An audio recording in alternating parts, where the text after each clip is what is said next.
My name is Duddy, Settle Builds and Stuff. Today I've got something truly disgusting to show you. The Strand Hunter Super with Star Eater skills and the current buffs in the game for supers absolutely deletes everything. Silk Strike paired up with the exotic class item, Spirit of Galanor, Spirit of Star Eater to overcharge our super. And we're going to have infinite amounts of super with this build. It's absolutely crazy. Super's got a buff which we're going to go through. Roaming supers, get loads of supers now. And with Spirit of the Galanor and Spirit of Star Eater, this just absolutely wrecks everything in game. So much power. So stay with me. I'm going to break it all down. I'm on the Prismatic subclass. You can actually equip Silk Strike with this one, which is a right bonus. What this does, this is a Strand Super. Swing the rope dart in front of you to deal damage. The tip of the dart deals bonus damage in defeating targets with the tip, causes them to explode. And then you can also swing the rope in a circular motion to deal heavy damage all around you. As we know, Roaming Super's got a buff. Hunters, particular for this video, increased super energy gains per damage event against PvE combatants by about 3 times the amount normally. So we're going to get loads of super energy than normal.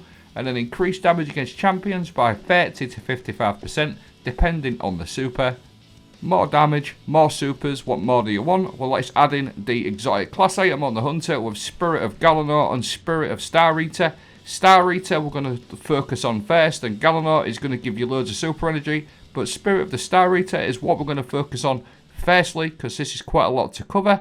So without Star Eater skills, I'm hitting Carl on Nessus for 79,000. This is just a standard shot, no overcharge super from the Star Eater. Now I've got my Feast of Light, and you're going to see that go up to an absolutely whopping 134,000. That's a 69.9% damage increase. Yes, 69, meal for 2, 70%, we'll just round it off at that. Now the most important thing for Star Eater builds is creating orbs. This is where the weapons come in. Velocity Baton. I like to run this one. I ain't got an Attrition Orbs one, but that's going to fit perfect. And a Stasis Chill Inhibitor, so Void and Stasis mix. Now if you run Void Siphon and Stasis Siphon, every time you get a double kill with these weapons, it's going to create an orb. But if you put Reaper in the mix as well and just do a dodge before you use any of these weapons, they're all going to stack together. So you can just dodge, get a kill with your Void Velocity Baton, that's going to create 2 orbs. And then you can switch to a Stasis weapon and create another orb or 2. So you've got an infinite amount of orbs. Now Firepower and Heavy Handed are really good as well, because I use a Swarm Grenade on this build, which we'll go into. But Swarm Grenades are pretty good for creating orbs, and Heavy Handed is another way to create orbs. Now Curative Orbs is just being added into the game. The first time you break a target's shield, you're going to create an orb of power as well. And then the boosted version will give you health back. And what you'll also notice in this build as well as we go, I'm also running Gunpowder Gamble with the Swarm Grenade. So we're going to get loads and loads of orbs from the firepower. So once you've got your stack of times 6 going, this is just an absolute disgrace. Look at the state of that. 2 champions, absolutely deleted. So it's very, very important you've run a double siphon mods just to keep them orbs going, and you can't really go wrong. You've always got that times 6. I'm going to quickly go over my Fragments and Aspects. Stylus Executioner, just too good not to run. Excellent for survivability. Every time you defeat a debuff target, it's going to make you invisible. Gunpowder Gamble, you're going to charge up a Solar Explosive. This works with your Firepower mod. We all know how this works. This is excellent. Swarm Grenade, another way to proc that Firepower mod for that extra orb. That and your Gunpowder Gamble, you've got loads of orbs flying around. Threaded Spike, I really like to run this one because this does actually not bad damage against miners, and it's a quick orb for Heavy Handed. Facet of Dawn to make ourselves radiant, 25% extra damage for all our weapons, which is just really good. Facet of Protection, while surrounded you're going to get reduced damage. Now for more survivability, Facet of Defiance, finishers create a detonation that either jolts, scorches, slows or severs. This is going to make you invisible from your Stylus Executioner. Facet of Hope, while you have an elemental buff, your class ability regenerates more quickly, so we just keep dodging to get our melee back.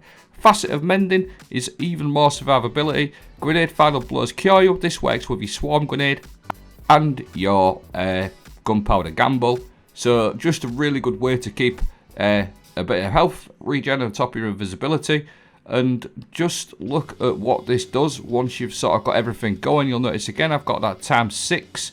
I've got my Radiant going. I'm going to go invisible from getting that kill as well with a finisher. It's more survivability. It just absolutely wrecks. Times 6 again, Feast the Light. It's absolute disgusting, and it like, to be honest as well, don't forget, this season we haven't got any strand burn whatsoever. This is stasis and arc burn in this GM, I think it was at the time. So there's no strand burn, and you can just see it just absolutely deletes champions. You got that star rate at times 6, plus that buffed to mages as well. And you'll just see in this next clip in a minute how many orbs you actually create in your super as well. 7, 8, 9 orbs every time you use your super for your teammates as well. It's just absolutely gross. And there's all them orbs I was talking about. I'm not joking you. Well, that setup is very easy. Now, Galanor is the other one I want to focus on. Super hits return super energy.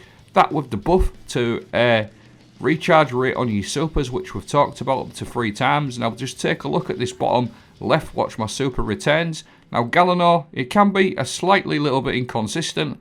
But what I found, if you do sustain damage for about 70% of your super, you're going to get a big chunk back.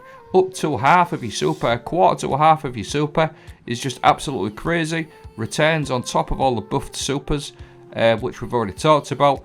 If for even more super energy, you want to get Outbreak on, this thing gives you so much super energy.